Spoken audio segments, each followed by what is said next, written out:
Liver ಸಮಸ್ಯೆ, fatty liver ಇರಲಿ, liver cirrhosis ಇರಲಿ, ಕಿಡ್ನಿ ಸ್ಟೋನ್ ಇರಲಿ, ಈ ಎಲೆಗಳು ನೋಡ್ಕೊಳ್ಳಿ. ಫ್ಯಾಟಿ ಲಿವರ್ ಕ್ಲಿಯರ್ ಮಾಡೋಕ್ಕೆ ಇದ್ರದ್ದು ಒಂದು 5-6 ಎಲೆಗಳು ತೊಗೊಳ್ಳಿ. ಮತ್ತು 10 ಗ್ರಾಮಷ್ಟು ಹುಣಸೆಹಣ್ಣು ರಾತ್ರಿ ನೆನೆಗೆ ಇಟ್ಬಿಡಿ ಒಂದು ಗ್ಲಾಸಲ್ಲಿ. ಇದ್ರದ್ದು 5-6 ಎಲೆಗಳು, 10 ಗ್ರಾಮು ಹುಣಸೆಹಣ್ಣು ಒಂದು ಗ್ಲಾಸಲ್ಲಿ ನೀರಲ್ಲಿ ನೆನೆ ಇಟ್ಬಿಟ್ಟು ಅಂದರೆ ಬೆಳಿಗ್ಗೆವರೆಗೂ ಬಿಟ್ಬಿಡಿ. ಬೆಳಿಗ್ಗೆ ಎತ್ಬಿಟ್ಟು ಅದನ್ನು ಚೆನ್ನಾಗಿ ಮ್ಯಾಶ್ ಮಾಡ್ಕೊಳ್ಳಿ. ಮ್ಯಾಶ್ ಮಾಡಿಕೊಂಡು ಒಂದು ಬಟ್ಟೆಯಲ್ಲಿ ಸೋಸ್ಕೊಂಬಿಡಿ ಒಂದು ಬೇರೆ ಗ್ಲಾಸಲ್ಲಿ. ಅದಕ್ಕೆ ಒಂದು ಅರ್ಧ ನಿಂಬೆಹಣ್ಣು ಮತ್ತು 1 ಸ್ಪೂನು ಆ್ಯಪಲ್ ಸೀಡರ್ ವಿನೆಗರ್ ಹಾಕಿ ಕುಡೀರಿ. ಕೇವಲ 15 ದಿವಸದಲ್ಲಿ ನಿಮ್ಮ ಲಿವರ್ ಹೆಂಗೆ ಇರಲಿ, ಸಿರೋಸಿಸ್ ಇರಲಿ, ಫ್ಯಾಟಿ ಲಿವರ್ ಇರಲಿ, ಕಂಪ್ಲೀಟಾಗಿ ಕ್ಯೂರ್ ಆಗಿಬಿಡುತ್ತೆ.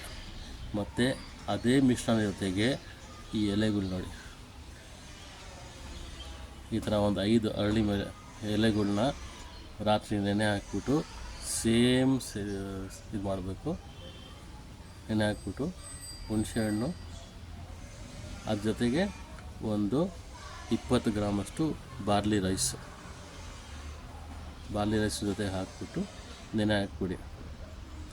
ಬಾರ್ಲಿ ರೈಸ್ನ ಕುದಿಸ್ಬಿಟ್ಟು ಹಾಕಿದ್ರೆ ಇನ್ನೂ ಉತ್ತಮ. ನಿಮಗೆ ಬೆಳಿಗ್ಗೆ ಈ ಮಿಶ್ರಣವನ್ನು ಕುಡಿದರೆ ಕೇವಲ 5 ದಿವಸದಲ್ಲಿ ನಿಮಗೆ ಗ್ಯಾಲ್ ಬ್ಲಾಡರ್ ಸ್ಟೋನ್ ಆಗಿರಲಿ, ಕಿಡ್ನಿ ಸ್ಟೋನ್ ಆಗಿರಲಿ, ಸರಿಯಾಗಿ ನಿಮಗೆ ಮೂತ್ರ ವಿಸರ್ಜನೆ ಆಗದೇ ಇರಲಿ, ಕಂಪ್ಲೀಟಾಗಿ ಕ್ಯೂರ್ ಆಗುತ್ತೆ. ಮತ್ತೊಮ್ಮೆ ಹೇಳ್ತೀನಿ ನೋಡಿ, ಲಿವರ್ಗೆ ದಾಸವಾಳ ಹೂವು 6 ಎಲೆಗಳು, ಹುಣಸೆಹಣ್ಣು 10 ಗ್ರಾಮು ನೆನೆ ಹಾಕ್ಬಿಟ್ಟು ಬೆಳಿಗ್ಗೆವರೆಗೂ ಬಿಟ್ಬಿಟ್ಟು ಅದನ್ನು ಮ್ಯಾಶ್ ಮಾಡಿಕೊಂಡು ಅದಕ್ಕೆ ಅರ್ಧ ನಿಂಬೆಹಣ್ಣು, 1 ಸ್ಪೂನಷ್ಟು ಆ್ಯಪಲ್ ಸೀಡರ್ ವಿನೆಗರ್ ಹಾಕ್ಕೊಂಡು ಕುಡಿದ್ರೆ ನಿಮ್ಮ ಲಿವರು ಕನ್ನಡಿ ಆದಂಗೆ ಕ್ಲೀನ್ ಆಗಿಬಿಡ್ತದೆ.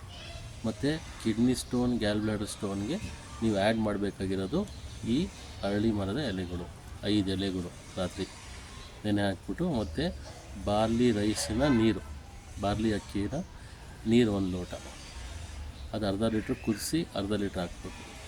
ಅದೇ ಮಿಶ್ರಣದಲ್ಲಿ ಅರ್ಧ ಗ್ಲಾಸ್ ನೀರಷ್ಟು ಬಾರ್ಲಿ ಕುದಿಸಿರೋ ನೀರಿಗೆಲ್ಲ ಅದು ಹಾಕ್ಬಿಟ್ಟು ಅರಳಿ ಮರದ ಎಲೆ ಇದೆಲ್ಲ ಇದನ್ನು ಮಿಕ್ಸ್ ಮಾಡ್ಕೊಂಡು ಅದಕ್ಕೆ ಗ್ರೈಂಡ್ ಮಾಡಿಕೊಂಡು ಸೋಕ್ ಮಾಡಿ ಕುಡಿಯೋದ್ರಿಂದ ಕೇವಲ 15 ದಿವಸದಲ್ಲಿ ನಿಮಗೆ ಲಿವರ್ ಸಮಸ್ಯೆ, ಕಿಡ್ನಿ ಸಮಸ್ಯೆ, ಗ್ಯಾಲ್ ಬ್ಲಾಡರ್ ಸಮಸ್ಯೆ ಎಲ್ಲ ಕಂಪ್ಲೀಟಾಗಿ ಗುಣಮುಖ ಆಗುತ್ತೆ. ಸ್ನೇಹಿತರೆ, ವಿಡಿಯೋ ಇಷ್ಟ ಆಗಿದರೆ ಲೈಕ್ ಮಾಡಿ, ಯಾರು ನಿಮ್ಮ ಸಂಬಂಧಿಕರಿಗೆ ಈ ಪ್ರಾಬ್ಲಮ್ ಇದೆ ಅವರಿಗೆ ಶೇರ್ ಮಾಡಿ.